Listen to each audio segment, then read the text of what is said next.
हम अक्सर देखते हैं कि पैतृक संपत्ति यानी एंसेस्ट्रल प्रॉपर्टी में जब लोग अपना हिस्सा लेने जाते हैं तो बिल्कुल समझ नहीं पाते कि ये कैसे किया जाए।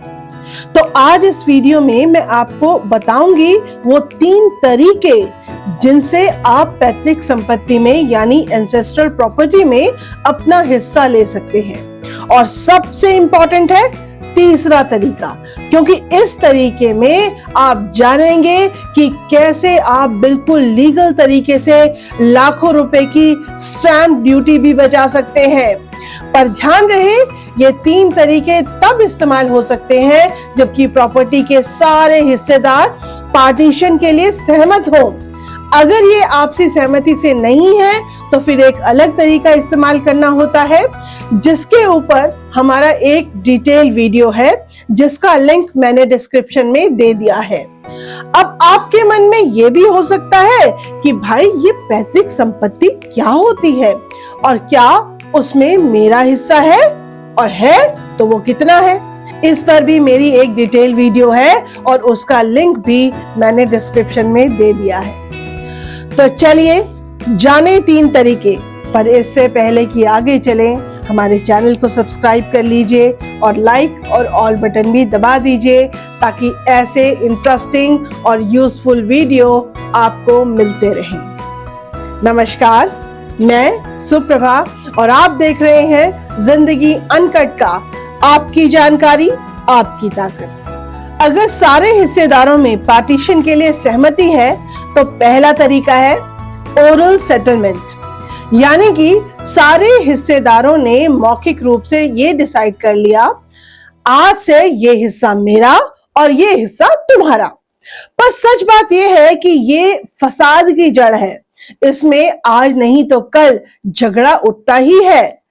आज हो सकता है कि आपके भाई बहनों में अच्छे रिश्ते हैं, पर अगली पीढ़ी में जरूरी नहीं कि ऐसा ही रहे। इसलिए ये कोई रिकमेंडेड तरीका नहीं है, पर फिर भी कई लोग इसका इस्तेमाल करते हैं।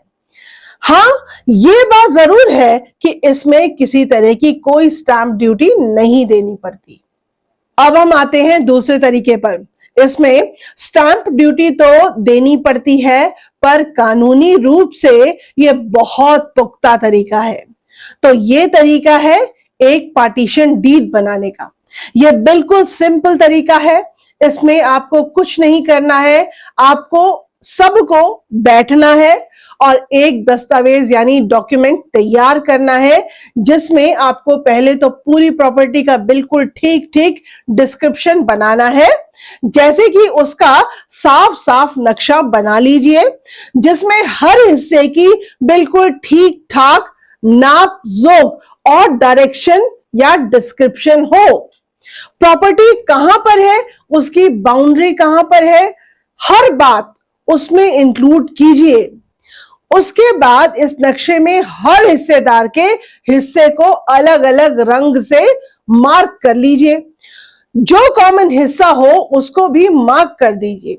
जैसे कि अगर आपके और आपके भाई के 2 कमरे हैं और दोनों के बीच में एक कॉमन गैलरी है, तो आप अपने कमरे को लाल रंग से, भाई के कमरे को नीले रंग से और गैलरी को लाल और नीले रंग से भर दीजिए।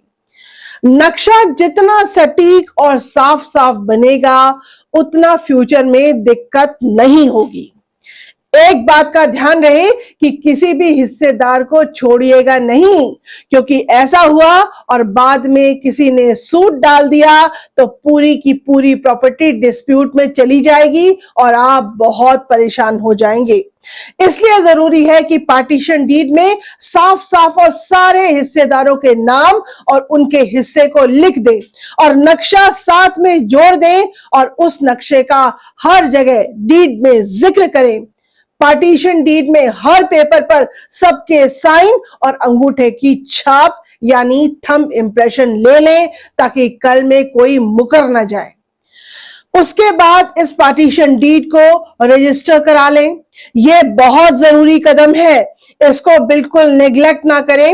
इस प्रक्रिया में आपको सरकार को एक अच्छी खासी रकम स्टैंप ड्यूटी देनी पड़ेगी, पर उसके बाद यह काम पक्का हो जाएगा और किसी दिक्कत की कोई गुंजाइश नहीं रहेगी। अब हम आते हैं तीसरे तरीके पर। यह तरीका ना सिर्फ पक्का तरीका है, बल्कि इसमें आप लाखों रुपए की स्टैंप ड्यूटी भी बचा सकते हैं। यह तरीका है drafting of memorandum of family settlement. दरअसल ऑनरेबल सुप्रीम कोर्ट ने रविंदर कौर ग्रेवाल वर्सेस मंजीत कौर केस में यह बिल्कुल स्पष्ट कर दिया है कि अगर आप एंसेस्ट्रल प्रॉपर्टी के लिए ठीक से मेमोरेंडम बनाते हैं तो किसी तरह की स्टैंप ड्यूटी देने की जरूरत नहीं है। अब इसके लिए आपको करना क्या है, तो देखिए, इसको ड्राफ्ट आपको ठीक वैसे ही करना है जैसे कि पार्टीशन डीड को ड्राफ्ट किया था, जैसे कि मैंने अभी थोड़ी देर पहले बताया। यानी कि साफ साफ सब हिस्सेदारों के नाम, हिस्से और नक्शे के साथ इसको बनाइए। जब एक बार ये बन जाए तो फिर आपको ऑनरेबल सुप्रीम कोर्ट की एक जरूरी बात ध्यान में रखनी है। इस बात पर निर्भर करेगा कि आपको स्टैंप ड्यूटी देनी पड़ेगी कि नहीं। तो आपको इस सेटलमेंट में लिखना है कि ये मेमोरेंडम इसलिए बनाया जा रहा है कि भविष्य में रिश्तों में कोई दरार या दिक्कत ना आए। हम सब में सहमति तो है ही, पर इसको लिखकर मेमोरेंडम बना लेने से फ्यूचर में भी कोई दिक्कत नहीं आएगी, कोई डिस्प्यूट नहीं होगा। इस पर भी हर पेज पर साइन और थंब इंप्रेशन ले लीजिए, यानी कि अंगूठे का निशान ले लीजिए। अब ध्यान रखिए कि इस मेमोरेंडम को बनाते समय यह साफ साफ दिखना चाहिए कि आप सबकी आज तो सहमति है ही, और इस मेमोरेंडम के पीछे इंटेंशन ये है कि भविष्य में भी रिश्तों में कोई दिक्कत ना आए। आप सब अपनी इच्छा से पूरे होशो हवास से खुद आगे आकर ये मेमोरेंडम बना रहे हैं ताकि भविष्य में कोई भी दिक्कत ना हो। इस मेमोरेंडम से ये नहीं दिखना चाहिए कि किसी को धोखे से या जोर जबरदस्ती से या दबाव में इससे जोड़ा जा रहा है। इसके अलावा ये भी नहीं दिखना चाहिए कि स्टैंप ड्यूटी से बचने के लिए ये करा जा रहा है। अगर ड्राफ्टिंग में ऐसा नहीं करा तो स्टैंप ड्यूटी देनी पड़ सकती है। इसलिए ड्राफ्टिंग ध्यान से और सोच समझकर करिए। खैर, अब जब ये मेमोरेंडम आपके पास आ जाए तो इसका मतलब ये नहीं कि प्रॉपर्टी का हिस्सा आपके नाम हो गया। इसलिए अब आपको ये करना है कि बाकी हिस्सेदारों से एनओसी लेकर अपने नगर निगम में जाइए और अपने नाम पर उस हिस्से को करने के लिए आवेदन दीजिए। अगर वहां आसानी से ऐसा हो जाता है तो अच्छा है, नहीं तो अब आप कोर्ट में जाइए और इस मेमोरेंडम का हवाला देते हुए सूट फॉर डिक्लेरेशन दाखिल कर दीजिए कि ये हिस्सा मेरा है और ये डिक्लेयर कर दिया जाए कि ये मेरा हिस्सा है।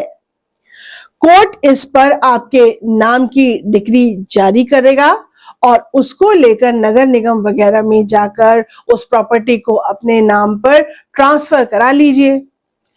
अब आपको लाखों रुपए की स्टैंप ड्यूटी नहीं देनी पड़ेगी।